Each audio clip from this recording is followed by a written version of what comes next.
Hi friends, welcome to அடுப்பங்கரை விலாக்ஸுங்க. இன்றைக்கி நம்ம சேனலில் என்ன வீடியோ பார்க்க போகிறோன்னா, கருப்பு சுண்டலில் பிரியாணி தானுங்க. எப்படி பண்ணுறதுன்னு பார்த்துடலாங்களா? அதுக்கு ஃபஸ்ட்டு தேவையான பொருட்கள் என்னென்னு பார்த்துடலாங்க. கருப்பு சுண்டலை 8 மணி நேரம் ஊற வச்சு 8 விசில் விட்டு எடுத்துருக்கிறேனுங்க. அதுக்கப்புறமேல்ட்டு சீரக சம்பா அரிசியில் தான் இன்றைக்கி பிரியாணி பண்ண போகிறேன். உங்களுக்கு வேணும்னா அது ஆப்ஷனல் தான். நீங்கள் நார்மல் அரிசியில் கூட பிரியாணி பண்ணிக்கலாம்.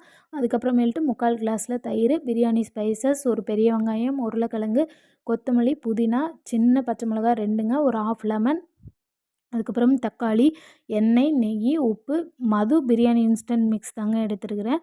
அதுக்கப்புறமேல்ட்டு தேவையான அளவுக்கு தண்ணீர். இப்போ பிரியாணி எப்படி பண்ணுறதுன்னு பார்க்கலாங்க. ஒரு குக்கரில் நெய், எண்ணெய் 2மே சேர்த்திடலாங்க. இது நல்லா சூடானதுக்கப்புறமேல்ட்டு நம்ம பிரியாணி ஸ்பைசஸ் எடுத்து வச்சுருக்கோம் இல்லைங்களா, அதை சேர்த்திட்டு சும்மா ஒரு டைம் அப்படியே வதக்கி விட்டுறலாம். இது நல்லா வதங்கினதுக்கப்புறமேல்ட்டு நம்ம வெட்டி வச்சுருக்கிற பெரிய வெங்காயம் சேர்த்து நல்லா வதக்கிடலாங்க. இப்போ பெரிய வெங்காயம் நல்லா வதங்கிருச்சு. இது கூடவே பச்சை மிளகா 2 எடுத்துருக்கோம் இல்லைங்களா, அதையும் சேர்த்திக்கலாம். தக்காளி சேர்த்துட்டு கொஞ்சமாக உப்பு சேர்த்திடலாங்க. எப்பயுமே வெங்காயம் தக்காளி வதக்கும்போது கொஞ்சமாக உப்பு போட்டுட்டோம்னா 2மே சீக்கிரமாக நல்லா வதங்கிடும். இது கூடவே கொத்தமல்லி, புதினா சேர்த்திட்டு ஒரு வதக்கிடலாங்க.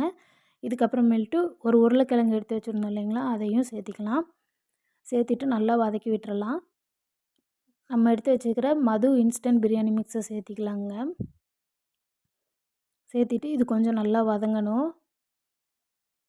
இது கூடவே நம்ம எடுத்து வச்சுருந்த தயிரை சேர்த்திட்டு நல்லா கலந்து விட்டுறலாங்க. அதுக்கப்புறமேல்ட்டு நம்ம வேக வச்சுருந்த கருப்பு சுண்டலையும் சேர்த்து நல்லா அந்த மசாலா கூட நல்லா கலந்து விட்டுறணுங்க. அந்த மசாலாவும் கருப்பு சுண்டலும் நல்லா கலந்துடணும். அதுக்கப்புறமேல்ட்டு நம்ம அரிசி பிரியாணிக்கு தேவையான அளவுக்கு தண்ணி சேர்த்துட்டு கடைசியாக கொஞ்சமாக லெமன் பிழிஞ்சு விட்டுறலாங்க. அப்போ தான் கொஞ்சம் அடி பிடிக்காமல் இருக்கும். அதுக்கப்புறமேல்ட்டு குக்கர் மூடி வச்சிடலாங்க.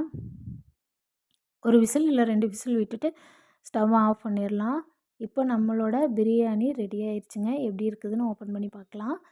சூப்பராக நம்மளோட பிரியாணி ரெடி ஆயிடுச்சு. இப்போ இது கிளறி விட்டுறலாங்க. கிளறி விட்டுட்டு பார்க்கலாம். அவ்வளோதாங்க, நம்மளோட கருப்பு சுண்டல் பிரியாணி சூப்பராக ரெடி ஆயிடுச்சு. பிரியாணி நல்லா உதிரி உதிரியாக சூப்பராக வந்திருந்ததுங்க. அவ்வளோதானுங்க. இன்னொரு வீடியோவில் பார்க்கலாங்களா? தேங்க்யூ ஃபார் வாட்சிங்.